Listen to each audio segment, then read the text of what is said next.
আলহামদুলিল্লাহ সুম্মা আলহামদুলিল্লাহ।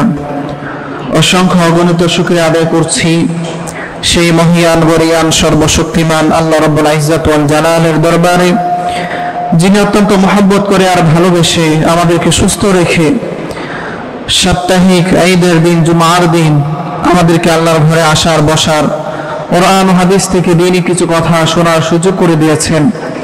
এজন্য আমরা মন প্রাণ উজাড় করে হৃদয়ের গভীর থেকে শুকরিয়া তান সমস্বরে পড়ে নিচ্ছি আলহামদুলিল্লাহ। অসংখ্য অগণিত দুরূদ ও সালাম রহমত শান্তি বর্ষিত হোক আমাদের প্রাণের চেয়ে প্রিয় নবীজি সাইয়্যিদুল মুরসালিন ইমামুল মুরসালিন খাতামুন নবীন শফিউল মুযনিবিন মুহাম্মদুর রাসূলুল্লাহ সাল্লাল্লাহু আলাইহি ওয়াসাল্লাম।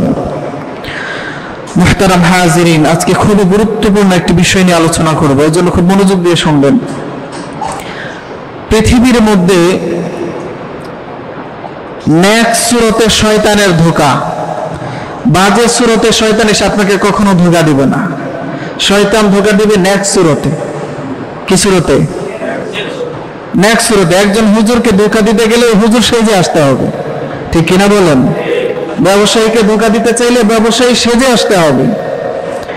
ঠিক তেমনি ভাবে মুসলমানদের ঈমান আমল এগুলোকে চুরি করতে হলে এরকম নেক সুরত নিয়ে আসতে হবে। বদসুরতে আসলে মানুষ এটাকে গ্রহণ করবে না, কারণ সে দেখবে যে এই লোকের মধ্যে তো মাথায় টুপি নাই, দাড়ি নাই, কিচ্ছু নাই, এই লোক আমাকে কি নসিহত করবে। যে আমাকে যদি নসিহত করতে হয়, আপনাদেরকে যদি নসিহত করতে হয়, তাহলে আলেম ছাড়া কেউ নসিহত করতে পারবে? একজন রিকশাওয়ালা যদি আয়সা মিম্বরে বসে নসিহত করা শুরু করে, আপনারা শুনবেন না? এটা তার কাজ না। নেক সুরতে এরকম যখন ধোঁকা দেওয়া হয়, ওই ধোঁকার মধ্যে মানুষ সহজে পড়ে যায়, ঠিক কিনা বলুন? বাংলাদেশে পুরুষ যত শতাংশ, সেম এর চেয়ে বরং একটু বেশি নারীদের সংখ্যা, ঠিক কিনা বলেন? এটা জানা আছে তো আপনাদের? তো যেরকম ভাবে পুরুষদের জন্য আল্লাহ তাআলা ইসলামী বিধিবিধান দিয়েছেন, নারীদের জন্য আছে না নাই?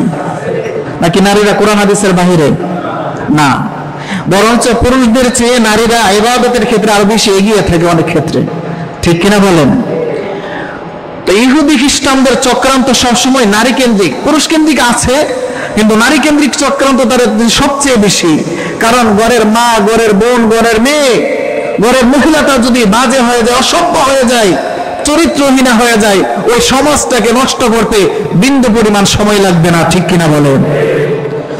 একটা আদর্শ মা যদি ঘরের ভিতরে না থাকে, চরিত্রহীনা মা যদি পেয়ে যায় কোন সন্তান, কোন বোন যদি চরিত্রহীনা হয়ে যায়, কোন মেয়ে যদি চরিত্রহীনা হয়ে যায়, তাহলে ওই ভাইয়ের সম্মান থাকবে না, ওই স্বামীর সম্মান থাকবে না, ওই বাবার সম্মান থাকবে না, ঠিক কিনা বলেন? এজন্য ইহুদি খ্রিস্টানদের মেইন টার্গেট হচ্ছে মুসলিম মেয়েদেরকে টার্গেট করে তাদের বিভিন্ন মিশন দ্বারা বাস্তবায়ন করে।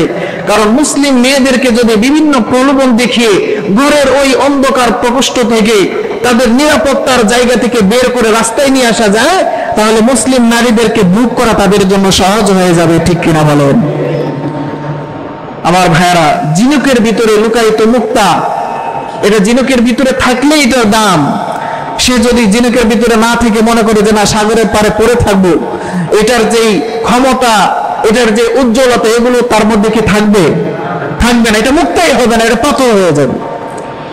যখন সে জিনুকের ভেতরে সমুদ্রের তলদেশে দীর্ঘ সময় অবস্থান করবে, ওই বিন্দু পরিমাণ বৃষ্টির ফোঁটাকে আল্লাহ তাআলা রূপান্তর করে জিনুকে মুক্তা দানায় পরিণত করে দিবেন, বলি সুবহানাল্লাহ।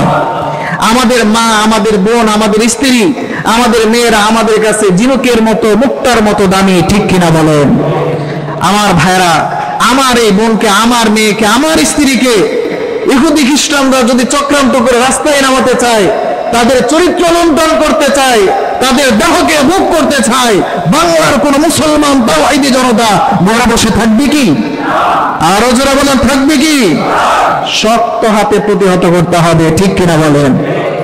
আমার ভাইয়েরা, ওদের প্রথম স্লোগান, নারীবাদী যারা আছে, ওরা আসলে নারী কিনা আমার সন্দেহ আছে, ঠিক কিনা বলেন? এই নারীবাদীদেরকে চিনেন না আপনারা? টিভি খুললে দেখবেন, পুরুষও বোঝা যায় না, নারীও বোঝা যায় না, হিজড়াও বোঝা যায় না। কোন ক্যাটাগরির মানুষ যেটা আল্লাহ তাআলাই জানে, ওদেরকে দিয়ে নারী সংস্কার কমিশন গঠন করেছে, বলি নাউজুবিল্লাহ। মুসলমান মুসলমান দেশ, 90% মুসলমানের এই দেশে নারীরা ঘরে অবস্থান করে রাস্তায় বের হলে বোরকা পরে দেওয়া হয়। ওই নারীদের প্রতিনিধিত্ব কোন হেজরা নারী বাংলার মুসলমান মা বোনদের করতে পারে না, ঠিক কিনা বলেন? মুসলমান নারীদের সংস্কার যদি করতে হয়, মুসলমান নারীদের অধিকার নিয়ে যদি কথা বলতে হয়, ওলামায়ে কেরাম বলবে, মুসলিম নারীরা বলবে, বিধর্মী নারী যারা পর্দা করে না, যারা আল্লাহ কোরআন হাদিসকে মানে না, যাদের শরীয়তের সাথে কোনো সম্পর্ক নেই, ওই নারীদের চাপিয়ে দেওয়া কোনো আইন মুসলমান নারীদের উপর বাংলার জমিনে বাস্তবায়ন করতে দেওয়া হবে না, ঠিক কিনা বলেন? আমার ভাইরা, ভিতরে অনেক ক্ষোভ আর রাগ। আমার মাকে, আমার বোনকে, আমার স্ত্রীকে বেপর্দা করার জন্য কি পরিমাণ নীল নকশা করা হচ্ছে, সংক্ষেপে আজকে তুলে ধরবো। আপনারা দেখবেন, সব সময় তো আপনাদেরকে বলি সাবধান করে, আজকে দেখবেন যে কতটা গুণের নীল নকশা করা হচ্ছে। ওদের প্রথম স্লোগান হচ্ছে নারীদের স্বাধীনতা, নারীদের সুযোগ সুবিধা, নারীদের অধিকার, এগুলো বাস্তবায়ন করতে হবে। আসলে তলে তলে এই উপরে স্লোগান দিয়ে নারীদেরকে রাস্তায় নামিয়ে নারীদের চরিত্রকে হনন করতে চায়, নারীদের দেহকে বুক করার জন্য তারা ব্যবস্থা করে দিতে চায়, ঠিক কিনা বলেন? আমার ভাইরা, ইসলাম পূর্ব যুগে যদি আমরা দেখি, নারীদের এরকম কোনো দাম ছিল না, কোনো মূল্য ছিল না। জাহিলিয়াতের যুগে একটা কন্যা সন্তান হওয়া মানে বিশাল বড় অপরাধ। ছেলে সন্তান হলে আত্মীয় স্বজন সবাই বড় খুশি, আর মেয়ে সন্তান হলে এরকম ভাবে মেয়েটাকে নিয়ে জীবন্ত মাটির নিচে দাফন করে দেওয়া হয়েছে, বলি নাউজুবিল্লাহ। এক সাহাবী মুসলমান হওয়ার পরে রাসূল সাল্লাল্লাহু আলাইহি ওয়াসাল্লামের কাছে এসে কান্নাকাটি করতেছেন, চোখের পানি ওজরে পড়তেছিল, আর বলতেছিল, ইয়া রাসূলুল্লাহ, ইয়া হাবিবাল্লাহ, আপনি বলেছেন ঈমান যদি গ্রহণ করি আর যদি পড়ে নেই লা ইলাহা ইল্লাল্লাহ, ওগো নবীজি আপনি বলেছেন আল্লাহ তাআলা পেছনের সব গুনাহ মাফ করে দিবে। ইয়া রাসূলুল্লাহ, আমার জীবনে এমন এক পাপ করেছি, ওই পাপটা আল্লাহ তাআলা ক্ষমা করবে নাকি? জাহিলিয়াতের যুগে আল্লাহ তাআলা আমার বড় একটা কন্যা সন্তান, সুন্দরী একটা কন্যা সন্তান দিয়েছিলেন। ওর দিকে যখন আমি তাকিয়ে থাকতাম আমার হৃদয়টা শীতল হয়ে যেত, কিন্তু মানুষের মুখের দিকে তাকালে আমার ওই শীতলতা থাকতো না। আমার ঘরে কন্যা সন্তান হওয়ার কারণে মানুষ আমাকে বাঁকা চোখে দেখতো। মানুষের কাছে আমার সন্তানের কোনো দাম ছিল না, সমাজের মধ্যে নারীর কোনো দাম ছিল না, মেয়ে বাচ্চার কোনো মূল্য ছিল না। ইয়া রাসূলুল্লাহ, এই জন্য আমার ওই সুন্দরী মেয়েটাকে আমি নিজ হাতে মাটি গর্ত খুঁড়ে আমার মেয়েটাকে জীবন্ত দাফন করেছি, বলি নাউজুবিল্লাহ। ইয়া রাসূলুল্লাহ, ওই গুনাহ আল্লাহ তাআলা মাফ করবে নাকি? আল্লাহর হাবিব বললেন, সাহাবীরে, ইসলাম আসার আগে যত গুনাহ তুমি করেছো আল্লাহ রাব্বুল আলামিন কালিমা পড়ার কারণে তোমার জিন্দেগীর সকল গুনাহগুলোকে মাফ করে দিয়েছেন। সুবহানাল্লাহ। আমার ভাইরা, ইসলাম গ্রহণ করলে সব মাফ, কিন্তু ইসলাম গ্রহণ করার পরেও যদি আমরা ইসলামকে মান্য না করি, এর জন্য শাস্তি আছে না নাই? ইসলাম আসার আগে জাহিলিয়াতের যুগে নারীদের কোনো মূল্য ছিল না। ইসলাম আসার পরে নারীদের কি পরিমাণ মূল্য দিয়েছে একটু শুনুন। ইসলাম ধর্মের মধ্যে যদি কোনো মেয়ে মা হয়ে যায়, ওই মায়ের সম্মান আল্লাহ তাআলা কত বেশি দিয়েছেন। রব্বুল আলামিন বলেন, ও দুনিয়ার মানুষ, রিদর রাব্বি ফি রিদল ওয়ালিদাইন ওয়া সাখাতুর রাব্বি ফি সাখাতিল ওয়ালিদাইন। ও দুনিয়ার সন্তানেরা, তোমরা শুনে রাখো, তোমাদের যে মা আছে, তোমাদের যে বাবা আছে, তাদের পায়ের নিচে আমি আল্লাহ রব্বুল আলামিন তোমাদের জন্য জান্নাত রেখে দিলাম। মায়ের সেবা যদি করো, মায়ের খেদমত যদি করো, মা যদি তোমার প্রতি খুশি হয়ে যায় আর সন্তুষ্ট হয়ে যায়, মা যদি আল্লাহর কাছে দোয়া করে, রব্বুল আলামিন এই সন্তানটা আমার বড় খেদমত করেছে, আল্লাহ আমাকে খুশি করে দিয়েছে, আপনি খুশি হয়ে যান। রব্বুল আলামিনের কাছে দোয়া করতে দেরি হবে, মা খুশি হতে দেরি হবে, আল্লাহ রব্বুল আলামিন সাথে সাথে খুশি হয়ে যায়। সুবহানাল্লাহ। শুধু তাই নয়, আল্লাহ রাব্বুল আলামিন বলেন, ওয়ালা তাউল্লাহুমা উফ, সাবধান, মা বাবাকে কখনো উফ শব্দটাও বলবা না, কারণ মা বাবার সম্মান আর ইজ্জত আল্লাহ তাআলা এত উপরে দিয়েছেন, মা বাবার সাথে পৃথিবীর কোন মানুষের তুলনা হয় না, ঠিক কিনা? মায়ের সম্মান আল্লাহ তাআলা বৃদ্ধি করে দিয়েছেন। ঠিক তেমনি ভাবে কোন মেয়ে যদি স্ত্রী হয়ে যায়, ওই স্ত্রীদের ব্যাপারে আল্লাহ রাব্বুল আলামিন বলেন, হুন্না লিবাসুল লাকুম ওয়া আনতুম লিবাসুল লাহুম।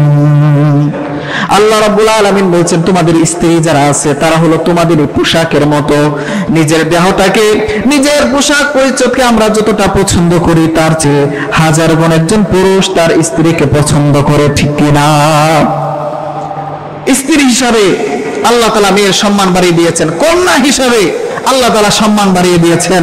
রাসূল সাল্লাল্লাহু আলাইহি ওয়াসাল্লাম বলেন যে কন্যা যখন কারো সন্তান, কন্যা সন্তান হয়, তিনটা কন্যা সন্তান যদি কোনো বাবার হয় অথবা কোনো ভাইয়ের যদি তিনটা বোন থাকে আর ওই তিনটা কন্যার অথবা তিনটা বোনের সুন্দর পরিচর্যা করে ওই বোনটাকে অপর পাত্রে দিয়ে দেওয়া হয়, তাহলে আল্লাহ হাবিব সাল্লাল্লাহু আলাইহি সাল্লাম বলেন ওই ব্যক্তিটাকে আল্লাহ তাআলা তিনটা জান্নাতের মালিক বানায় দিবেন। সুবহানাল্লাহ।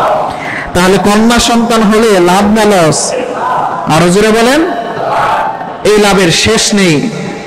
কিন্তু আমরা যদি ইতিহাস ঘেঁটে দেখি, গ্রিক সাম্রাজ্যের মধ্যে, রোমান সাম্রাজ্যের মধ্যে এই নারীদেরকে তারা কোন মানুষই মনে করে না, বরং ভোগের সামগ্রী মনে করে। এই সাম্রাজ্যবাদী যারা আছে তারা মনে করে যে নিজের মা হোক, বোন হোক, মেয়ে হোক, বিবি হোক, যতদিন মনে চাই কাছে রাখবো, যখন প্রয়োজন নেই তাদেরকে বিক্রি করে দেবো। বলি নাউজুবিল্লাহ। ইহুদিদের ধর্মে, খ্রিস্টান ধর্মে তারা এটা বিশ্বাস করে যে প্রথম আম্মা যার হাওয়া আলাইহিস সালাম, উনি যেহেতু আদম আলাইহিস সালামকে সেই গন্ধম ফল খাইয়েছিলেন, এজন্য নারীদের দোষে আমরা অপরাধী হয়েছি, পৃথিবীর মধ্যে এসেছি। এই জন্য তারা মনে করে যে নারী জাতি কখনো পুরুষের জন্য কল্যাণকর নয়, এই নারী একমাত্র ভোগের সামগ্রী। বলি নাউজুবিল্লাহ। ইসলাম এসে এটা প্রমাণ করেছে যে না, নারী মা হিসাবে, মেয়ে হিসাবে, বোন হিসাবে, স্ত্রী হিসাবে সব জায়গায় আল্লাহ তাআলা নারীর সম্মান, ইজ্জতের ঘোষণা দিয়েছেন। বলি সুবহানাল্লাহ। রব্বুল আলামিন বলেছেন ওয়াশিরুহুন্না বিল মারুফ। ও দুনিয়ার মানুষেরা, তোমাদের অধীনস্থ যে মেয়ে আছে, যে মহিলা আছে, তাদের সাথে তোমরা সৎ ব্যবহার করো। আল্লাহ তাআলা কোরআনের আয়াতে আয়াতে এই বিষয়গুলো তুলে ধরেছেন। আল্লাহ তাআলা এটা প্রকাশ করতে চেয়েছেন পৃথিবীতে পুরুষের অস্তিত্ব আল্লাহ তাআলা দিয়েছেন মহিলার মাধ্যমে, ঠিক কিনা বলেন? এজন্য ইসলাম ধর্মেও নারীর প্রতিটি ক্ষেত্রে নিরাপত্তা, নিশ্চয়তা, খাদ্য দ্রব্য, বাসস্থান, চিকিৎসা সামগ্রী, অন্ন, বস্ত্রের চূড়ান্ত সমাধান দিয়েছে, ঠিক কিনা বলেন? আমার ভাইরা, আমরা বিশ্বাস করি আমাদের মা, বোন, বিবি, বাচ্চা তারা আমাদের কাছে আমানত।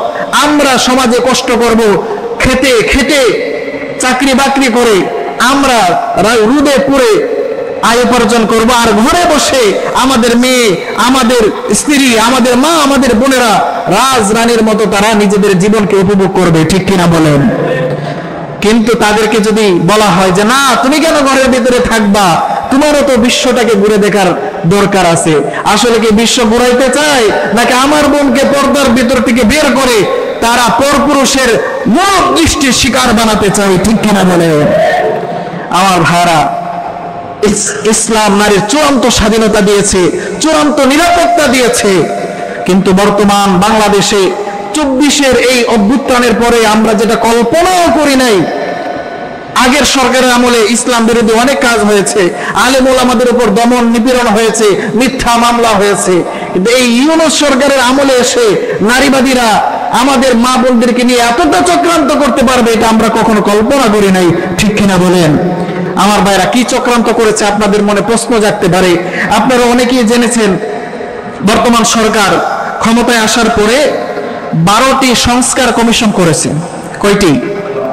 আরো জোরে বলেন। 12টি সংস্কার কমিশন, বিভিন্ন জিনিস তারা সংস্কার করেছে। আইন সংস্কার করতেছে, জাতীয় সংসদ ভবন সংস্কার করবে, বিভিন্ন বিষয়ে তারা সংস্কারের জন্য 12টা কমিটি করেছে। কিন্তু সবচেয়ে আফসোসের বিষয় হলো যে নারীদের সংস্কার যে কমিটি করা হয়েছে, নারী সংস্কার কমিটি, এই কমিটির মধ্যে মুসলমানদেরকে প্রতিনিধিত্ব করবে এরকম পর্দাশীলা কোন নারীকে তারা রাখে নাই। বলি নাউজুবিল্লাহ। কোন আলেমা নারীকে রাখে নাই। সমাজের মধ্যে যারা মুসলমান মা বোনদের প্রতিনিধিত্ব করবে এরকম কোন নারী রাখে নাই, বরং পশ্চিমাদের দালাল, ভারতের দালাল, ইহুদি খ্রিস্টানদের চক্রান্তকে বাস্তবায়ন যে সমস্ত নারীরা করে, যাদেরকে না নারী, না পুরুষ, না হিজরা, কিছুই বোঝা যায় না, দেখলে ভিন্ন গ্রহের প্রাণী মনে হয়, ওই নারীদেরকে নিয়ে নারী সংস্কার কমিটি গঠন করেছে। বলি নাউজুবিল্লাহ। আমাদের প্রথম কাজ হলো, দাবি হলো এই নারী সংস্কার কমিটি সহ তাদের সকল দাবিকে অতি সত্বর বাতিল করতে হবে, ঠিক কিনা বলেন? আমার ভাইয়েরা, আপনারা বলবেন যে হুজুর বাতিল তো করবে, পর আগে কি করেছে সেটা আগে জেনে নেই। জানার দরকার আছে না নাই? 10টা বিষয় আপনাদের সামনে তুলে ধরবো।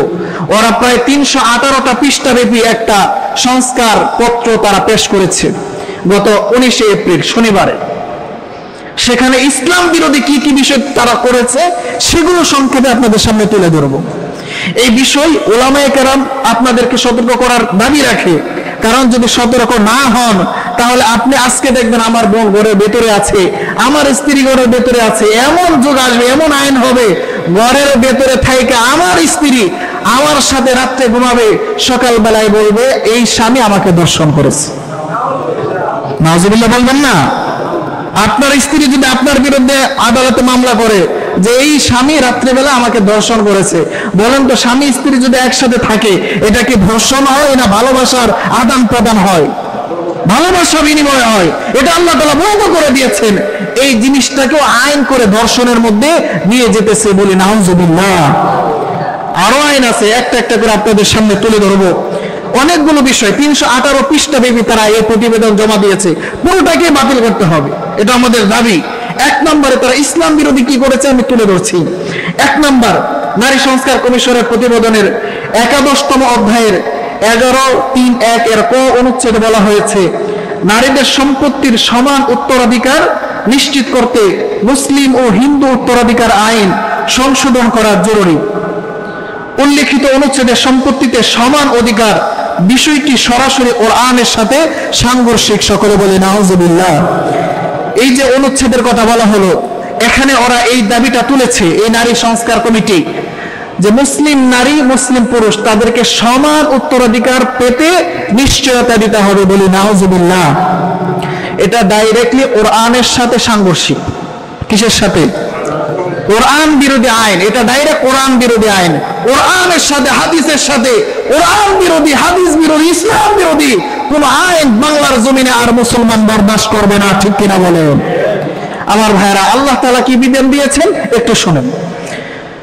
আল্লাহু তাবারাকা ওয়া তাআলা লিযযাকারি মিসলু হাযযিল উনসায়াইন।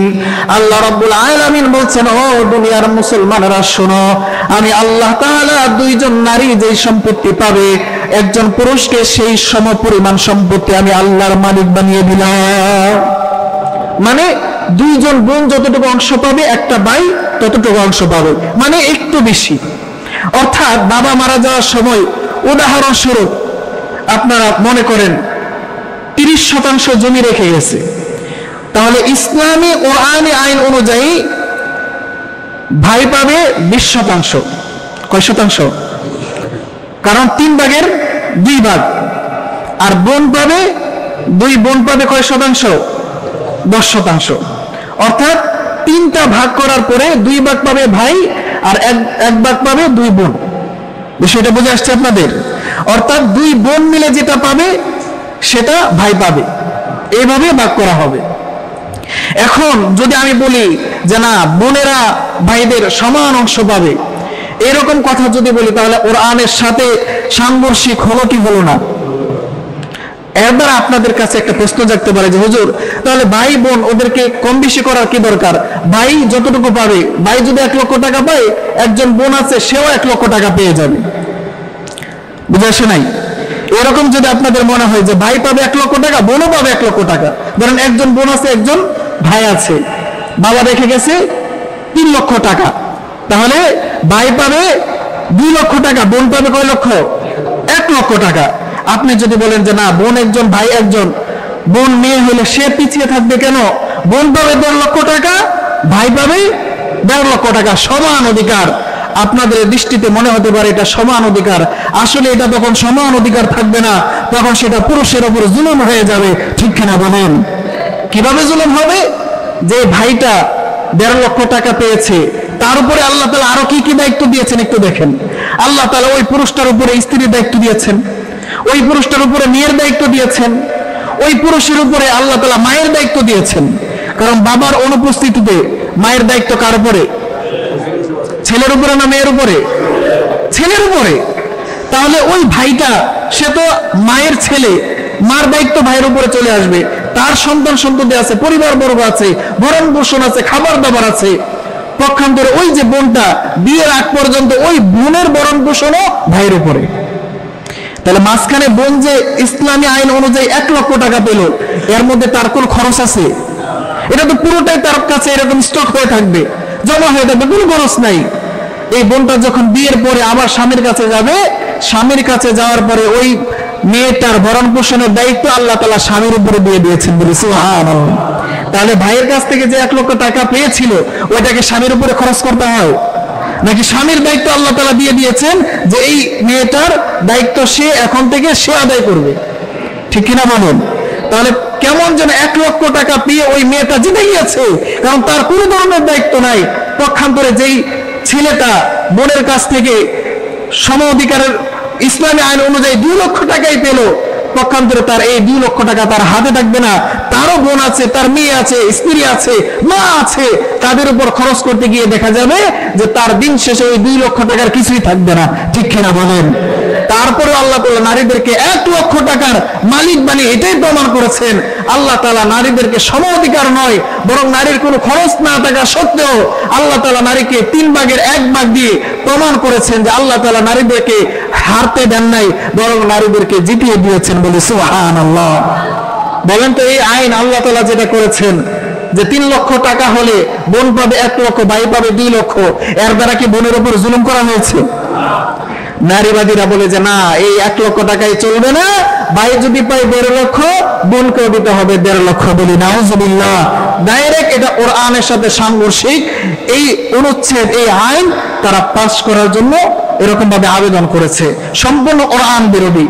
2 নম্বরে তারা 5ম অধ্যায়ের 323 এর খ অনুচ্ছেদে বলা হয়েছে, জন্ম, মৃত্যু, বিবাহ, তালাকের তথ্য স্থানীয় সরকার প্রতিষ্ঠান ও কাজী অফিসের মধ্যে যাচাইয়ের জন্য তথ্য বিনিময়ের ব্যবস্থা করা, যাতে কম বয়সে বিবাহ ও বহু বিবাহ রোধ করা যায়। বলি নাউজুবিল্লাহ।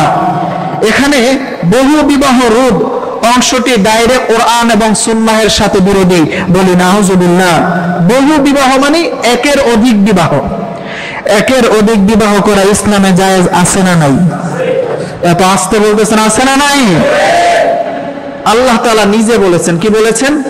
ফানকিহু মা তাবা লাকুম মিনান নিসাই মাসনা ওয়া সুলাসা ওয়া রুবা। রব্বুল আলামিন বলছেন, ও দুনিয়ার মুসলমানেরা শোনো, আল্লাহ রব্বুল আলামিন আমি তোমাদের উপর কারো যদি সামর্থ্য থাকে, ইনসাফ করার ক্ষমতা থাকে, তাহলে একের অধিক 2, 3, 4 জন পর্যন্ত স্ত্রী রাখা তোমাদের জন্য হালাল করে দিলাম। সুবহানাল্লাহ। 4 জন স্ত্রী পর্যন্ত আল্লাহ তাআলা হালাল করেছেন। তারা বলতেছে যে না, বহু বিবাহ করা যাবে না, বহু বিবাহকে রোধ করতে হবে, সরকারের কাছে তারা আবেদন জানিয়েছে। বলি নাউজুবিল্লাহ। এটা ডাইরেক্ট কোরআন বিরোধী আইন। কোরআন বিরোধী আইন এই অনুচ্ছেদের মধ্যে তারা ঢুকিয়ে দিয়েছে। রাসূল সাল্লাল্লাহু আলাইহি সাল্লাম বহু বিবাহ করেছেন, সাহাবায়ে কেরাম বহু বিবাহ করেছেন, তাবিঈ, আকাবির, আসলাফগণ বহু বিবাহ করেছেন। কারণ একজন ব্যক্তির যদি 4 জন স্ত্রী থাকে আর ইনসাফ ভিত্তিক তাদেরকে এরকম ভাবে তাদের ব্যবস্থাপনা করতে পারে, অন্য বস্ত্র বাসস্থানের ব্যবস্থা করতে পারে, বলেন তো 4 জন বিবির কাছ থেকে যদি 10 জন করে সন্তান হয়, কয়জন সন্তান? কথা বলেন না, কয়জন? 40 জন। একজন বিবির মাধ্যমে 40 জন সন্তান হওয়া সম্ভব? সম্ভব না। এই জন্য আল্লাহ তাআলা একাধিক বিবাহের ব্যবস্থা করেছেন। তাও এটা যেন আবার বহু বিবাহ, বহু নারী কেন্দ্রিক, যৌন কোনো উদ্দেশ্য না থাকে, জন্য আল্লাহ তাআলা 4-এর মধ্যে সীমাবদ্ধ করে দিয়েছেন। মানে একসাথে সর্বোচ্চ 4 জনের, বেশি রাখা যাবে না। বেশি হলে তখন দেখা যাবে যে সে আসলে উম্মতের সংখ্যা বাড়ানোর জন্য বিয়ে করে না, বরং নারীদের উপর তার আলাদা আকর্ষণের কারণে সে বিয়ে করে। এটা বোঝা যাবে। কিন্তু 4 জন পর্যন্ত করলে বোঝা যাবে যে এই উম্মতের সংখ্যা, মুসলমানের সংখ্যা, ঈমানদারের সংখ্যা, আল্লাহওয়ালার সংখ্যা বৃদ্ধির জন্য এই পুরুষটা 4 জন বিবাহ করেছে। ঠিক কিনা বলেন? আমার ভাইরা, এই বহু বিবাহ 4 জন পর্যন্ত বিবাহ আল্লাহ তাআলা বৈধ করে দিয়েছেন। ওরা ডাইরেক্টলি এই বহু বিবাহ রোধ মানে কোরআনের এই আইনকে বন্ধ করে দিতে হবে। বলি নাউজুবিল্লাহ। আমার ভাইরা, 3 নম্বরে 10ম অধ্যায়ের শিরোনামে রয়েছে, শরীরটা আমার, সিদ্ধান্ত আমার। নাউজুবিল্লাহ, রাস্তে বলেন। কথাটা দেখেন কত চমৎকার, যে শরীর আমার, আমার হাত, আমার পা, আমার দেহ, আমার যৌন দেহ, এগুলো আমি যেভাবে মনে চাই সেভাবে ব্যবহার করব। শরীর আমার, অধিকার আমার, বিবাহের কি প্রয়োজন, যেভাবে ইচ্ছা সেভাবে। আমি নারী হয়েছি, আমার দেহ, আমার অঙ্গ, আমার সবকিছু, আমার অধিকার। আমি যে পুরুষের সাথে মনে চাই সেই পুরুষের সাথে রাত্রি যাপন করবে বলি নাউজুবিল্লাহ। এই কথার দ্বারা তারা ডাইরেক্টলি আল্লাহ তাআলার বিধানের অসম্মান করেছে, অস্বীকার করেছে। রব্বুল আলামিন বলেন, আলা লাহুল খালকু ওয়াল আমর। রব্বুল আলামিন বলছেন, ও দুনিয়ার মানুষ শোনো, আল্লাহ রব্বুল আলামিন, আমি আল্লাহ যেভাবে তোমাদেরকে সৃষ্টি করেছি, তোমাদেরকে হাত দিয়েছি, পা দিয়েছি, পুরোটা দেহ দিয়েছি, ও আমার বান্দা বান্দি শোনো, লাহুল খালকু ওয়াল আমর। এই দেহটা পাওয়ার পরে এই হাতকে, এই পাকে, এই লজ্জাস্থানকে কোন খাতে ব্যয় করবা, কোন খাতে ব্যয় করা যাবে না, এর বিধিবিধানও আমি আল্লাহ তাআলা তোমাদেরকে দিয়ে দিয়েছি। বলি সুবহানাল্লাহ। আল্লাহ তাআলা বলেন, আলা লাহুল খালকু ওয়াল আমর। আল্লাহ তাআলা, আমি তোমাদেরকে সৃষ্টি করে দিলাম, তোমাদেরকে এত সুন্দর স্ট্রাকচার দিলাম, আকৃতি দিলাম। এই দেহটা পেয়ে নিজেদের মন মতো দেহ বিলানোর কোনো সুযোগ নাই, বরং এই দেহটা কার কাছে সমর্পণ করতে হবে? স্বামীর কাছে সমর্পণ করতে হবে, হালাল পুরুষের কাছে সমর্পণ করতে হবে। স্বামী ছাড়া অন্য পরপুরুষের কাছে তুমি যতই সুন্দরী হও না কেন, এই দেহটাকে বিলানোর কোনো অধিকার নাই। ঠিক কিনা বলেন? আমার ভাইরা, আল্লাহ তাআলা এই জায়গাটাই স্টপ করে দিয়েছেন। তোমার দেহটা আমি আল্লাহ তোমার স্বামীর জন্য হালাল করে দিয়েছি, কাজে দেহ তোমার, অধিকার তোমার। এই কথা বলে স্বামীকে বাদ দিয়ে পরপুরুষের সাথে পরকিয়া করার কোনো সুযোগ নাই। ঠিক কিনা বলেন? আমার বারে এই আইন পাস করার দ্বারা তারা এটা প্রমাণ করতে চায়, কোন নারী যদি মনে করে যে দেহ আমার, অধিকারও আমার, তার মানে আমার দেহ নিয়ে আমার স্বামী ছাড়া আরেক পুরুষের সাথে পরকিয়া করলাম, আমার দেহ, আমার ইচ্ছা, এটা মানুষের কি সমস্যা? নাউজুবিল্লাহ বলবেন না? এর দ্বারা আমাদের মেয়েদেরকে, মাদেরকে, বোনদেরকে তারা সচ্চরিত্র নারী থেকে দুশ্চরিত্রা, অসভ্য নারীতে প্রমাণ করতে চায়। ঠিক কিনা বলেন? আমার ভাইয়েরা, আমাদের দেহে রক্ত থাকতে আমাদের মা বোনদেরকে রাস্তার পণ্য বানানোর সুযোগ আমরা কোনোদিন দিব না। ঠিক কিনা বলেন? আমার ভাইয়েরা, যেটা বলতেছিলাম, আল্লাহ তাআলা বলছেন, ইনিল হুকমু ইল্লা লিল্লাহ। আল্লাহ তাআলার আইন, হুকুম, এটাকে বাস্তবায়ন করতে হবে। আল্লাহর আইন ছাড়া ভিন্ন কোন আইন মুসলমানের জীবনে বাস্তবায়ন হতে পারে না। আল্লাহ তাআলা আরেক আয়াতের মধ্যে বলেন, ওয়ামান লাম ইয়াহকুম বিমা আনজালাল্লাহু ফাউলাইকা হুমুল কাফিরুন। যারা আমি আল্লাহর আইন, কোরআনকে বাদ দিয়ে নিজেদের মন মতো আইন বাস্তবায়ন করতে যাবে, আল্লাহ তাআলা বলেন, ফাউলাইকা হুমুল কাফিরুন, তারা সকলেই কাফিরদের অন্তর্ভুক্ত হবে। বলি নাউজুবিল্লাহ। সকলেই কাফির হয়ে যাবে। তাহলে এই আইনটা কি কোরআনের পক্ষে না কোরআনের বিপক্ষে? ডাইরেক্ট কোরআনের বিপক্ষে। আমার ভাইয়েরা, 4 নাম্বার 10ম অধ্যায়ের 10.2 অনুচ্ছেদে বলা হয়েছে, সমাজে প্রচলিত প্রথা, কুসংস্কার ও মাসিক সম্পর্কে ভ্রান্ত ও নেতিবাচক ভ্রান্ত ধারণা নারী ও কিশোরীদের মাসিক স্বাস্থ্য ব্যবস্থাপনার ক্ষেত্রে বড় বাধা। তারা বলতে চাচ্ছে যে সমাজের মধ্যে নারীদের মাসিক নিয়ে আলোচনাটা কম হয়, নারীদের ঋতুস্রাব নিয়ে সমাজের মধ্যে আলোচনাটা কম হয়, এটা নারীদের অধিকারের ক্ষেত্রে বড় বাধা। এই আলোচনাগুলোকে ব্যাপক করতে হবে। স্কুলে, কলেজে, মাদ্রাসা, মসজিদে, সব জায়গায় নারীদের মাসিক নিয়ে, ঋতুস্রাব নিয়ে, তাদের হায়েজ নেফাস নিয়ে আলোচনা করতে হবে। তাহলে মেয়েদের অধিকার প্রতিষ্ঠিত হবে। বলি নাউজুবিল্লাহ। বলেন তো, এই মাসিক নিয়ে, মহিলাদের হায়েজ নেফাস নিয়ে, এগুলো কি সমাজের মধ্যে মাইক দিয়ে প্রচার করার কোনো বিষয়? এগুলো হচ্ছে গোপন বিষয়। আল্লাহ তাআলা এই জিনিসটাকে গোপন রেখেছেন। ওরা এটাকে প্রচার করতে চায়, কারণ তলে তলে ওদের উদ্দেশ্য হলো সমাজের মধ্যে নারীদের গোপন অঙ্গ নিয়ে যদি স্কুলে, কলেজে ব্যাপকভাবে প্রচার প্রসার করা যায়, নারীদের অঙ্গগুলো নিয়ে যদি ছেলেদেরকে, যুবকদের সামনে এরকম ভাবে খোলামেলা উপস্থাপন করা যায়, তাহলে ছেলেদের যৌন লালসার শিকার সহজে নারীদেরকে বানানো যাবে। ঠিক কিনা বলেন? আমার ভাইয়েরা, আল্লাহ তাআলা এই জিনিসগুলোকে গোপন রেখেছেন, কারণ এই জিনিসটা হচ্ছে বড় স্পর্শকাতর বিষয়। কোরআনের মধ্যে রাসূল সাল্লাল্লাহু আলাইহি ওয়াসাল্লামের কাছে এসে সাহাবায়ে কেরাম প্রশ্ন করেছিলেন, আল্লাহ তাআলা কোরআনে তুলে ধরেছেন, ইয়াসআলুনাকা আনিল মাহিদ, ও নবী আপনার কাছে এসে আপনার সাহাবীর হায়েজ সম্পর্কে জিজ্ঞাসা করে, ইয়া রাসূলুল্লাহ এই সময়ে বিবিদের সাথে মেলামেশা করা যাবে কিনা? রাসূল সাল্লাল্লাহু আলাইহি ওয়াসাল্লাম দেখেন কি চমৎকার করে বলেছেন, ইয়াসআলুনাকা আনিল মাহিদ কুল হুয়া আযান ফাতাজিলুন নিসা ফিল মাহিদ। আল্লাহ তাআলা বলছেন এই যে হায়াজ অবস্থা, এই অবস্থা মেয়েদের মধ্যে একটা অপ্রীতিকর অবস্থা, অপ্রস্তুত অবস্থা বিরাজ করে, কারণ ওই সময় তারা নিজেদেরকে পরিপূর্ণভাবে পুরুষের সাথে থাকার জন্য ফিট মনে করে না। শারীরিকভাবে তাদের মধ্যে একটু দুর্বলতা কাজ করে, মাথার মধ্যে জীবনী কাজ করে, পেটের মধ্যে হালকা পাতলা একটু ব্যথা থাকে। আমরা যারা বিবাহিত আছি এগুলো আমাদের সকলেরই জানাশোনা আছে।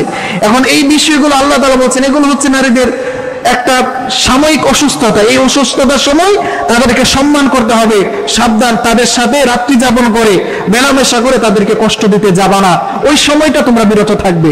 বলেন তো এর দ্বারা নারীর প্রতি ইসলাম সম্মান দিয়েছে কি দেয় নাই? অথচ ওরা বলতেছে যে না, এই অবস্থায় হলো এগুলো খোলামেলা আলোচনা করো, এই অবস্থায় নারীকে পুরুষের সামনে উপস্থাপন করে দাও। বলি নাউজুবিল্লাহ। আমার ভাইরা, এই বিষয়টা গোপন বিষয়, গোপন বিষয়, লজ্জার বিষয়। এই বিষয়গুলো নিয়ে খোলামেলা আলোচনা করার বিষয় না। আল্লাহ রাব্বুল আলামিন হাবিব বলেন, ইদা লাম তাস্তাহি ফাসনা মা শিতা। যখন কোনো ব্যক্তির লজ্জা শরম না থাকে তখন তার যা মনে চায় তাই করতে পারে। ঠিক কিনা বলেন? লজ্জা এমন একটি জিনিস, কোন মানুষের ভেতরে যদি লজ্জা থাকে, কোন মেয়ের ভেতরে যদি লজ্জা থাকে, তাহলে ওই নারীটা কখনো পরপুরুষের সামনে এসে বেহায়ার মতো দাঁড়িয়ে থাকবে না। ঠিক কিনা বলেন? ছোটবেলায় আমরা দেখেছি, এখনো গ্রাম অঞ্চলে আছে এরকম, বিশেষ করে আমাদের মহিলা যারা বৃদ্ধ হয়েছে তাদের মধ্যে, বর্তমান যুবতীদের মধ্যে এগুলো নাই। সমাজের মধ্যে বাড়ির উঠোন দিয়ে যখন হেঁটে যায় তখন ওই বৃদ্ধ মা বোনদেরকে আমরা দেখি যে তারা আস্তে করে মুখের উপর বোনটা দিয়ে দৌড় দিয়ে ঘরের ভেতরে চলে যায়।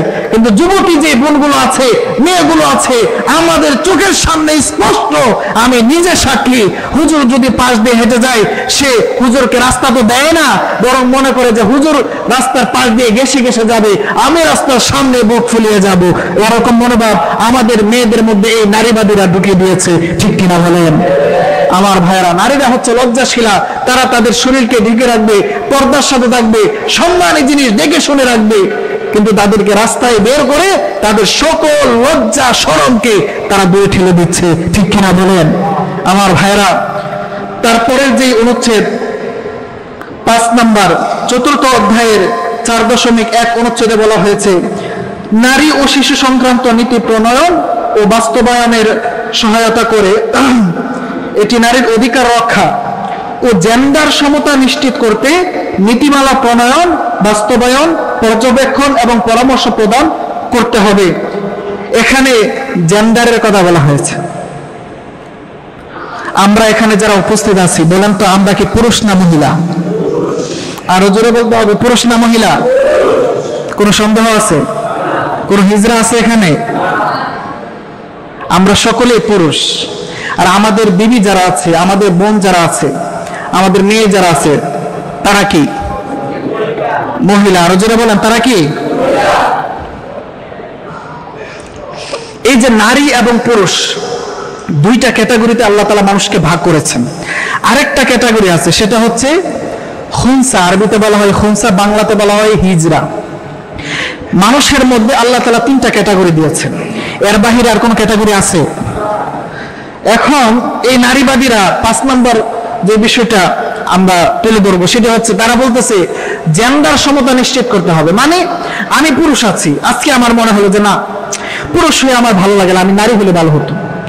আজকে আমি ডাক্তারের কাছে গেলাম, গিয়ে এরকম ভাবে লিঙ্গ কেটে ওই নারীদের লিঙ্গ প্রতিস্থাপন করে অপারেশনের মাধ্যমে আমি বললাম যে না, আজকের পর থেকে আমি নারী। বলি নাউজুবিল্লাহ। বলেন তো সৃষ্টিগতভাবে আমি পুরুষ না নারী? পুরুষ। জেন্ডার চেঞ্জ করে যদি নারী হয়ে যায়, আল্লাহ তাআলার বিধানে আমি কি নারী হতে পারবো? আল্লাহ তাআলা যে শারীরিক গঠন আমাকে দিয়েছেন ওটা কি চেঞ্জ হবে? না। ওরা বলতে চাই যে নারী হোক পুরুষ হোক, কেউ যদি জেন্ডার চেঞ্জ করে তাহলে এই অধিকার তাকে দিতে হবে। বলি নাউজুবিল্লাহ। এটা ডাইরেক্ট কোরআনের বিরোধী আইন। কেন? কারণ দেখেন আল্লাহ তাআলা কি বলেন, ওয়ালা আমুরান্নাহুম ফালা ইউগাইরুন্না খালকাল্লাহ ومن يتخذ الشيطان وليا من دون الله فقد خسر خسرانا مبينا শয়তান রব্বুল আলামিনকে চ্যালেঞ্জ করেছিল আল্লাহ জাহান্নাম আমার জন্য অবধারিত করে দিলেন আর জান্নাত হারাম করে দিলেন রব্বুল আলামিন আমি আপনাকে চ্যালেঞ্জ করছি ওয়ালা আমুরান্নাহুম আমি দুনিয়ার মধ্যে আপনার বান্দা বান্দীদের কাছে গিয়ে তাদেরকে বিভিন্ন ভাবে ফুসলাবো তাদের জেন্ডার চেঞ্জ করার জন্য তাদেরকে বলবো তাদের আকৃতিকে চেঞ্জ করার জন্য বলবো ফালাইগাইরুন্না খালকাল্লাহ আর যারা নিজেদের জেন্ডারকে চেঞ্জ করবে নারী থেকে পুরুষ হবে পুরুষ থেকে নারী হবে আল্লাহ রাব্বুল আলামিন বললেন ফালাইগাইরুন্না খালকাল্লাহ তারা যেন আল্লাহ তাআলার আকৃতির মধ্যে তৈরির মধ্যে হাত দিয়েছে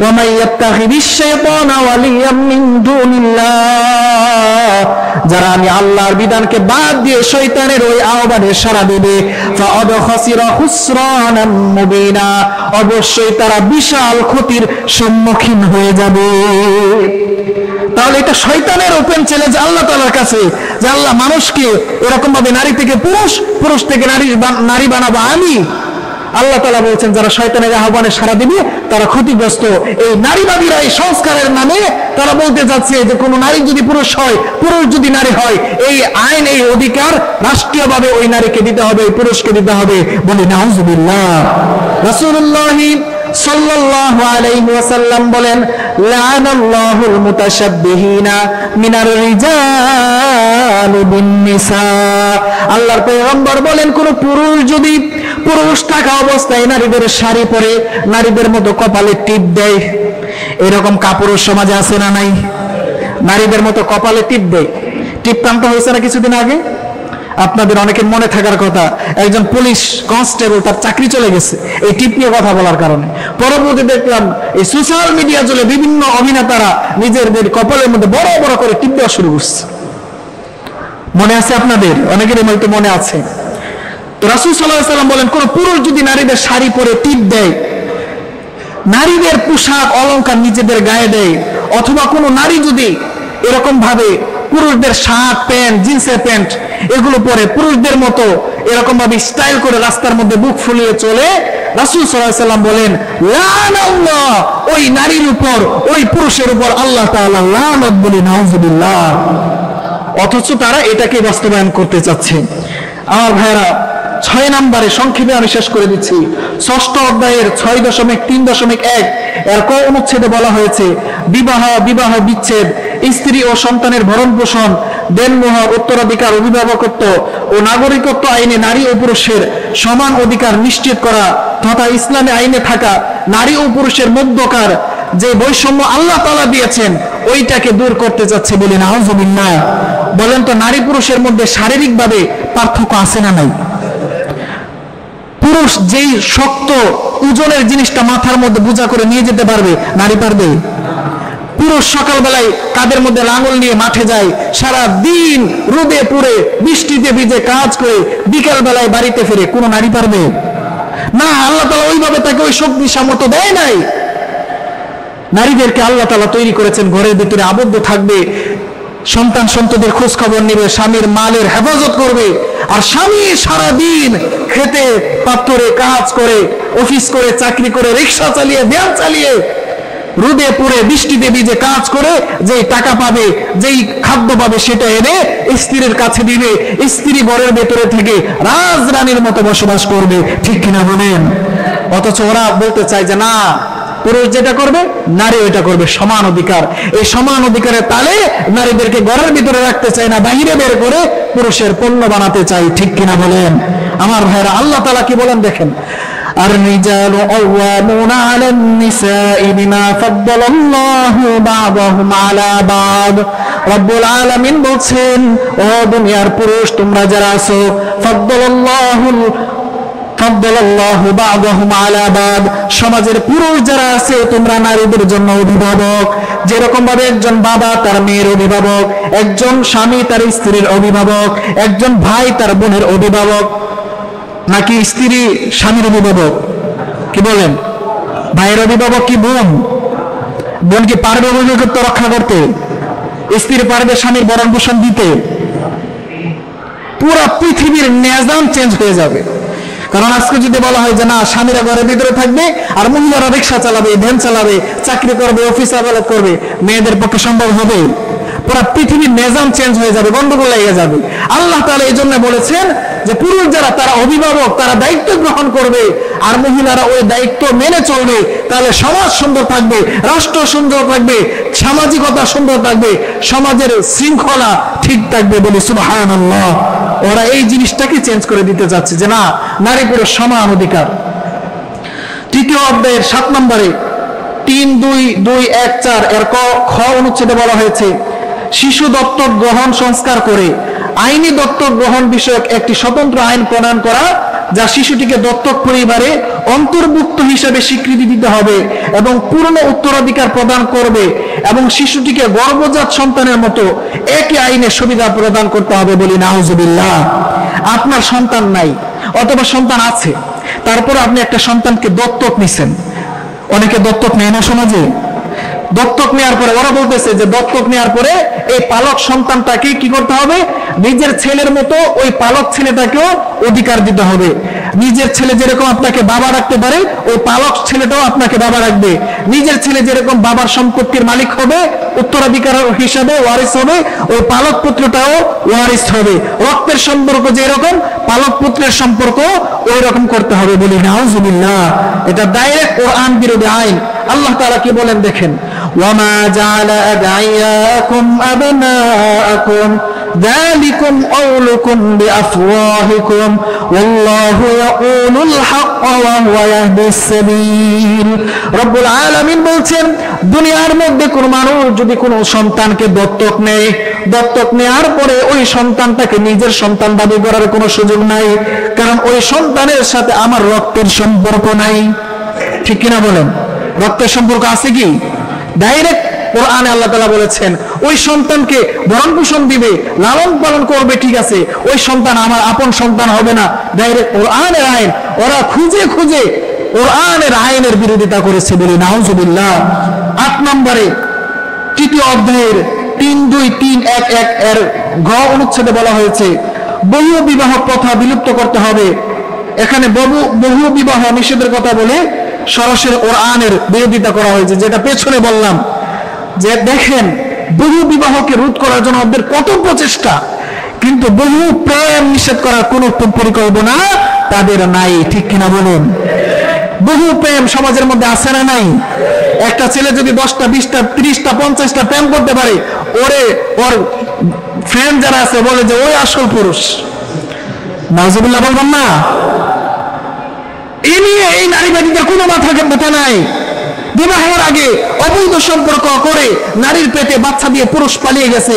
এখন এই মেয়েটা এই বাচ্চাটাকে নিয়ে কিভাবে চলবে, বাচ্চার ভরণ পোষণ কে দিবে, বাচ্চাটাকে নিয়ে নারীর জীবনে কি হবে, এগুলো নিয়ে না তাদের বিন্দু পরিমাণ মাথা ব্যথা নাই। ঠিক কিনা বলেন? কারণ তাদের মাকসাদই হলো ঘর থেকে মহিলাকে বের করে রাস্তার পণ্য হিসাবে ছেড়ে দেওয়া। তখন ওদের মাথা ব্যথা নাই, কিন্তু ঘর থেকে বের করার জন্য যা করা লাগবে সব তারা করবে। ঠিক কিনা বলেন আমার ভাইরা? এই জন্য আমি বলবো যে বহু বিবাহ রোধ না করে বহু প্রেম আর পরকীয়ার সম্পর্ক রোধ করার জন্য আপনাদের মনোযোগী হতে হবে। ঠিক কিনা বলেন আমার ভাইরা? 9 নম্বর দ্বাদশ অধ্যায়ের 12.3.11 বর্গীয় জ অনুচ্ছেদে বলা হয়েছে, দেখেন এটা খুব ভয়াবহ মারাত্মক একটি বিষয়, খুব মনোযোগ দিয়ে শুনবেন। শেষ হয়ে যে 4টি আছে, শ্রম অধিকার আইনে যৌনকর্মীদের শ্রমিক হিসাবে স্বীকৃতি প্রদান করতে হবে। নাউজুবিল্লাহ। আরো আসতে বলেন। আর কি বলবো আপনাদেরকে বলেন? আল্লাহ রাব্বুল আলামিন স্পষ্টভাবে বলেছেন, আয-যানিয়াতু ওয়াজ-যানি ফাজলিদু কুল্লা ওয়াহিদিন মিনহুমা মিয়াতা জালদা। আল্লাহ তাআলা বলেন যদি কোনো জিনাকারী পুরুষ নারী দুইটাকে ধরতে পারো তোমরা, তাহলে কি করবা? ফাজলিদু কুল্লা ওয়াহিদিন মিনহুমা মিয়াতা জালদা। প্রত্যেকটাকে 100 করে বেত্রাঘাত করো। কয়টা করে? 100 করে বেত্রাঘাত। যদি 100-র পরে বাঁচলে বাঁচলো, মারা গেলে মারা গেল। এই আইনটা যিনি দিয়েছেন তিনি কে? তাহলে এর দ্বারা কি জিনা ব্যভিচারকে আল্লাহ তাআলা অনুমতি দিচ্ছেন না নিষেধ করেছেন? নিষেধ করেছেন। সূরা বনী ইসরাঈলের মধ্যে এসেছে, ওয়ালা তা'রাবুজ জিনা ইন্নাহু কানা ফাহিশা। ও আমার বান্দারা শোনো, তোমরা সাবধান, জিনার দ্বারে কাছেও যেও না, ইন্নাহু কানা ফাহিশা ওয়া সাআ সাবিলা। এটা হচ্ছে অশ্লীলতা, এটা সমাজকে নষ্ট করে দেয়, বংশ পরিক্রমাকে নষ্ট করে দেয়, সমাজের মানুষের বংশ পরিচয়কে নষ্ট করে দেয়। বাংলাদেশে এরকম যৌন পতিতালয়ের লাইসেন্স সরকারের পক্ষ থেকে আছে না নাই? পূর্ব থেকেই ছিল। বাংলাদেশের কাছে, সরকারের কাছে বারংবার ওলামায়ে কেরাম নিষেধ করেছেন যে না, এরকম কোনো অনুমতি আপনারা দিবেন না, তারপরেও দিয়েছে। আমরা সেটা নিয়ে আর কোনো ইয়া করি নাই, যে যারা থাকলো গোপনে থাকলো। এখন এই নারীবাদীরা এই সুযোগ পায়, তারা বলতেছে যে না, নারীবাদ যারা পতিতালয়ে কাজ করে, যারা যৌনকর্মী, ওরা ওইখানে থাকলে ওদেরকে মানুষ আর চোখে দেখে, ওদেরকে শ্রমিকের আইন অনুযায়ী ওদেরকে শ্রমিক ঘোষণা করতে হবে। একজন রিক্সা চালক যেরকম সারাদিন রিক্সা চালিয়ে সম্মানের সাথে হালাল পুঁজি নিয়ে ঘরে আসে, একজন চাকরিজীবী তার মাস শেষে বেতন নিয়ে হালাল টাকা নিয়ে ঘরে আসে, একজন শ্রমিক যেরকম ভাবে হালাল টাকা নিয়ে ঘরে আসে, ওরা বলতে চায় একজন ওই যৌনকর্মী তার টাকাটাও যেন হালাল হয়ে যায়, এরকম ভাবে রাষ্ট্রীয় অনুমোদন দিতে হবে বলে নাউজুবিল্লাহ। আমার ভাইরা, এই আইনের মাধ্যমে তারা মূলত যৌনতাকে প্রমোট করতে যাচ্ছে, যে যৌনতা এটা খারাপ কোনো বিষয় নয়, এই যৌনতা করতে পারবে, এটা শ্রমিক হিসেবে করবে, স্বাভাবিক বিষয়। আসলে এটা কি স্বাভাবিক বিষয়? রাসূল সাল্লাল্লাহু আলাইহি ওয়াসাল্লাম বলেছেন, যেই সমাজে জিনা ব্যভিচার বেড়ে যায়, ওই সমাজের মধ্যে আল্লাহ তাআলার পক্ষ থেকে আযাব আর গজব, অগ্নিকাণ্ড আর ভূমিকম্পের মতো আযাব নাজিল হতে থাকে বলে নাউজুবিল্লাহ। আমার ভাইরা, এটা ছিল 9 নম্বর অনুচ্ছেদের মধ্যে। সর্বশেষ 10 নম্বর যে বিষয়টা আমরা তুলে ধরবো, সেটা হচ্ছে তৃতীয় অধ্যায়ের 3.2.1.1.3 ক অনুচ্ছেদে বলা হয়েছে, যেহেতু রাষ্ট্র একটি ইহজাগতিক সত্তা, সেহেতু কোনো ধর্মীয় বিধান অনুসরণ করে সংবিধান শুরু হওয়া উচিত নয়। তাছাড়া একটি ধর্মকে প্রাধান্য দেয়া ধর্মনিরপেক্ষতা নীতির সাথে সাংঘর্ষিক, তাই অনুচ্ছেদটি বাতিল করা প্রয়োজন বলি নাউজুবিল্লাহ। ওরা যেটা বলতে চাচ্ছে, এখানে বাংলাদেশে মুসলমানদের সংখ্যা 90%, এই দেশের আইন, এই দেশের সংসদ চলবে মুসলমানদের কথা অনুযায়ী, ঠিক কিনা বলেন? এখন আমাদের সকল কাজ শুরু হয় কার নামে? আরো জোরে বলতে হবে, কার নামে? আমরা সকল কাজের শুরুতে বলি বিসমিল্লাহির রহমানির রহিম। আমাদের সকল কাজের শুরুতে এটা বলি, মানে আমাদের সকল বিশ্বাস, আমাদের আকীদা সবকিছু আল্লাহ তাআলার উপরে, আমাদের ভরসা আল্লাহ তাআলার উপরে। ওরা এখানে সর্বশেষ এসে দেখেন এটা নারীর সাথে কোনো সম্পৃক্ত বিষয় না, তারপরেও এটা তুলে ধরেছে, কারণ ইসলামের বিরোধিতা করতে হবে। ওরা বলতে চাচ্ছে সংসদের যে অধিবেশন শুরু হওয়ার আগে বিসমিল্লাহির রহমানির রহিম দ্বারা শুরু করা হয়। এদেশে তো হিন্দু থাকে, বৌদ্ধ থাকে, খ্রিস্টান থাকে, তাহলে মুসলমানদের বিসমিল্লাহ দিয়ে সংসদের অধিবেশন কেন শুরু করবে? বরং এই বিসমিল্লাহকে বাদ দিতে হবে। আর রাস্তা বলেন নাউজুবিল্লাহ। দেখছেন কি পরিমাণ কোন জায়গায় হাত দিয়েছে। আমার ভাইরা, এই 10টা বিষয় সংক্ষেপে তুলে ধরলাম। এরকম 318 পৃষ্ঠা ব্যাপী ওরা এই নারী সংস্কার আইনের নামে একের পর এক ইসলাম বিদ্বেষী বিষয়গুলো তারা খুঁটে খুঁটে তুলে ধরেছে, সরকারের কাছে গত 19 এপ্রিল জমা দিয়েছে। বাংলাদেশের সকল আলেম ওলামা, সকল ঘরানার আলেম ওলামাদের কাছ থেকে আমরা আমাদের এই ডক্টর ইউনূসের সরকারকে উদাত্ত আহ্বান জানাবো, অতি সত্বর এই নারী সংস্কার কমিশন সহ তাদের পুরো প্রস্তাবনাকে বাতিল করতে হবে, ঠিক কিনা বলেন? আমাদের স্পষ্ট ঘোষণা, 90% মুসলমানের দেশে আমাদের পর্দাশীল মা বোনদেরকে রাস্তায় বের করে বিজাতীয়দের মনোদৃষ্টির শিকার বানানোর কোনো অধিকার আপনার সরকারের নেই, ঠিক কিনা বলেন? আমরা বিশ্বাস করি আমাদের মা, আমাদের বোন, আমাদের মেয়ে, আমাদের স্ত্রী আমাদের কাছে মনে মুক্তার চেয়েও দামি। আমরা তাদেরকে রাস্তায় বের করে তাদেরকে এরকম ক্ষতির শিকার বানাতে চাই না, যেরকম ভাবে কলা খেয়ে খুসা বের করে ছিলিয়ে রাস্তায় দিলে কোনো মানুষ খাবে না। আমরা আমাদের এই মা বোনদেরকে খোসা ছাড়া কলার মতো এরকম নাপাক বানাতে কোনোদিন যাবে না, ঠিক কিনা বলেন? আমার ভাইরা, আমাদেরকে কান, চোখ, নাক সব খোলা রাখতে হবে। পারবেন তো ইনশাআল্লাহ? এই বিষয়গুলোটা কতটা গোপনে হয়েছে আপনারা কল্পনাও করতে পারবেন না। সর্বোপরি আমরা সকলে এক থাকবো, উদাত্ত আহ্বান জানাবো, আল্লাহ তাআলা আমাদের বাংলাদেশকে সকল ইসলাম বিরোধী চক্রান্ত থেকে হেফাজত করুন। সকলে বলি আমিন। এজন্য আপনাদের কাছে এটা উদাত্ত আহ্বান। 2 নাম্বার, আপনারা যে যেভাবে পারেন এটা প্রতিরোধ গড়ে তুলবেন, ফেসবুকে, অনলাইনে, ইউটিউবে যে যেভাবে পারেন লিখে এটা প্রতিবাদ জানাবেন। আর আজকে জুমার পরে আমাদের সাভার মডেল মসজিদের সামনে বিক্ষোভ মিছিল আছে, সেগুলোতে আপনাদের যাদের সুযোগ আছে অংশগ্রহণ করবেন তো ইনশাআল্লাহ। দেখেন আমরা ঘুমায় থাকবো, তলে তলে আমাদের মা বোনদেরকে নিয়ে এই চক্রান্তগুলো হবে। আরেকটা আইন আছে, সেই আইনটা হলো যে স্বামী স্ত্রী একসাথে একই বিছানায় থাকার পরে স্ত্রীর মন চাচ্ছে না, স্বামী বললো যে চলো আমরা একটু একসাথে, আমরা যে হালাল করে দিয়েছে আমরা একসাথে মিলিত হই। স্ত্রী বললো যে না আমার ভালো লাগতেছে না। স্বামী যদি একটু জোর করে স্ত্রীর সাথে মেলামেশা করে, তাহলে ওই স্ত্রী সকালবেলা এসে আদালতের মধ্যে মামলা করতে পারবে যে আমার স্বামী ধর্ষণ করেছে। এই আইন তাদের এই কমিশনের মধ্যে আছে। অথচ রাসূল সাল্লাল্লাহু আলাইহি ওয়াসাল্লাম কি বলেছেন দেখেন, রাসূল সাল্লাল্লাহু আলাইহি ওয়াসাল্লাম বলেছেন কোন স্বামী যদি স্ত্রীকে তার যৌন চাহিদা পূরণের জন্য আহ্বান করে আর স্ত্রী যদি না সাড়া দেয়, ভিন্ন দিকে ফিরে ঘুমিয়ে থাকে, সারা রাত আল্লাহ তাআলা ফেরেশতারা ওই নারীর উপর লানত করতে থাকে, বলে নাউজুবিল্লাহ। তাহলে এই আইন, কোরআনের হাদিসের এই বিধানটাকে তারা ডাইরেক্ট ধর্ষণের সাথে মিলিয়ে দিতে চাচ্ছে। আরো বহু বিষয় আছে, সব বলা সম্ভব না। আল্লাহ তাআলা আমাদের দেশকে, আমাদের মা বোনদেরকে সব ধরনের বিজাতীয় সভ্যতা থেকে হেফাজত করুন, সকলে বলে আমিন। আপনারাও সতর্ক থাকবেন, যে যেভাবে পারেন ইসলাম বিরোধী যে কোনো আইন, কোরআন হাদিস বিরোধী যে কোনো আইন 90% মুসলমানের দেশে আমরা বাস্তবায়ন হতে দিতে পারি না, ঠিক কিনা বলেন আমার ভাইরা। আরেকটা বিষয় আপনারা সকলেই জানেন, ভারতের মধ্যে ওয়াকফ বিল পাশ করে মুসলমানদের মসজিদ মাদ্রাসা সব ধ্বংস করে দিচ্ছে। বলেন তো আমাদের মসজিদের কোন মালিক আছে? আপনাদের কষ্ট হচ্ছে না তো? একটু সময় নিচ্ছে, আপনাদের কষ্ট হচ্ছে না তো? এই যে মসজিদ, আমাদের মসজিদ, বাংলাদেশে লক্ষ লক্ষ মসজিদ আছে। এই দিন পরিসংখ্যানে দেখলাম প্রায় 3,18,000-এর মতো মসজিদ আছে, বলি আলহামদুলিল্লাহ।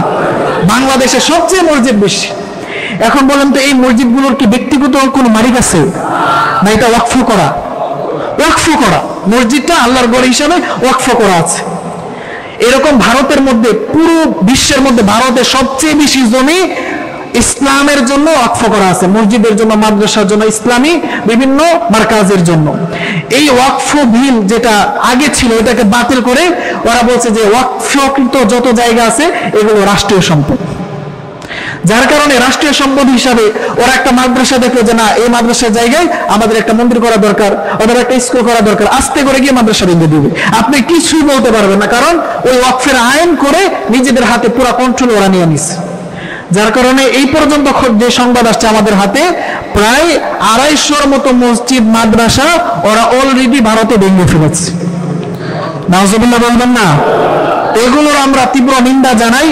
ভারতের মুসলমানদের জন্য আমরা দোয়া করি, ফিলিস্তিনের মুসলমানদেরও দোয়া করি। আল্লাহ তাআলা পৃথিবীর সকল মুসলমানদেরকে এক ও নেক হওয়ার তৌফিক দান করে, সকলে বলে আমিন।